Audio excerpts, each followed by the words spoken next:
కిందున్న వాళ్ళను వారికి సర్వ సంపదలతో అనేకమైన ధననిధితోటి వాళ్ళు తిరిగి వచ్చినట్టుగా వాక్యం సెలవిస్తూ ఉంది. 70 సంవత్సరాలు వీళ్ళు అక్కడికి వెళ్ళి వాళ్ళు ఎంతగానో బానిస సాకిరి చేశారు ఇశ్రాయేలుల ప్రజలు. తిరిగి వస్తుండగా ఈ యోబు అయితే మొదట ఎంత కోల్పోయిండో రెండంతలుగా యోబును దీవించినట్టుగా ఇక్కడ ఇశ్రాయేలుల ప్రజలతో కూడా దేవుడు చెప్తా ఉన్నాడట, రెండంతలుగా నేను మిమ్మల్ని దీవిస్తా. మాట వినక నువ్వు ఎంత నష్టపోయినవో దేవునికి లోబడినట్లయితే రెండంతలుగా దేవుడు నిన్ను దీవించబోతున్నాడు. గట్టిగా చప్పట్లు కొట్టి దేవుని నామమున మహిమపడదాం. ఈ డిసెంబర్లో చివరి వారంలో సైన్యములకు అధిపతియగు యెహోవా మాట్లాడుచున్న మాట, రెండంతలుగా మనల్ని దేవుడు దీవించబోతున్నాడు. ఆయనకు లోబడాలి, ఆయన మాట వినాలి, ఆయన చిత్తము చొప్పున నడుచుకోవాలి. ఒక అన్యుడైన కొరేష్ నడుచుకున్నాడు, మనం అన్యులమే. ఆయన నడుచుకున్నట్లుగా మనం నడుచుకున్నట్లయితే ఆయనను దీవించిన దేవుడు మనల్ని దీవిస్తాడు. ఇక్కడ ఇశ్రాయేలులను దీవించిన దేవుడు మనల్ని దీవించడానికి ఆయన సిద్ధముగా ఉన్నాడు.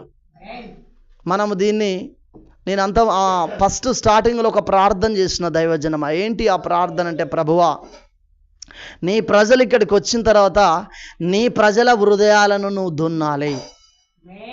దైవ చిత్తానుసారమైన దుఃఖము చేత వారు నింపబడాలి.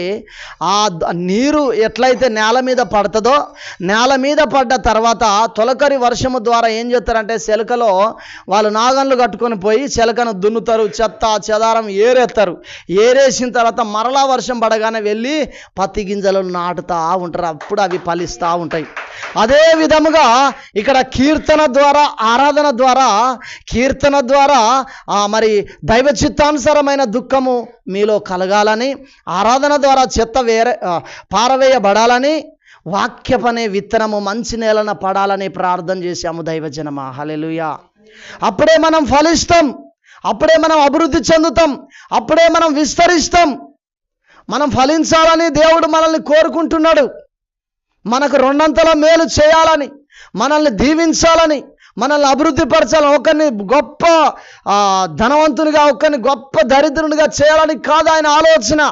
నువ్వైనా ఆయన యొక్క రహస్య స్థలములలో దాచబడిన ధనాన్ని నువ్వు కనిపెట్టాలి. హల్లెలూయా. దేవుని పరిశుద్ధ నామానికి మహిమ కలుగును గాక. జస్ట్ మొన్న మేము ఒక దగ్గరికి ఒక ముసలమ్మ భయంకరమైన అనారోగ్యంతో, అంటే కింద పడ్డది, దెబ్బలు తాకినాయి, బాగా ప్రాబ్లం అయిందట. ప్రాబ్లం అయితే అక్కడికి పోవాలనంటే కొంత డబ్బులు పట్టుకొని పోవాలి. పాస్టర్లకు ఏదైనా ప్రాబ్లం అయితే పోవాలి. ఆమె పాస్టర్మ్మ కాబట్టి మేము పోయినాం.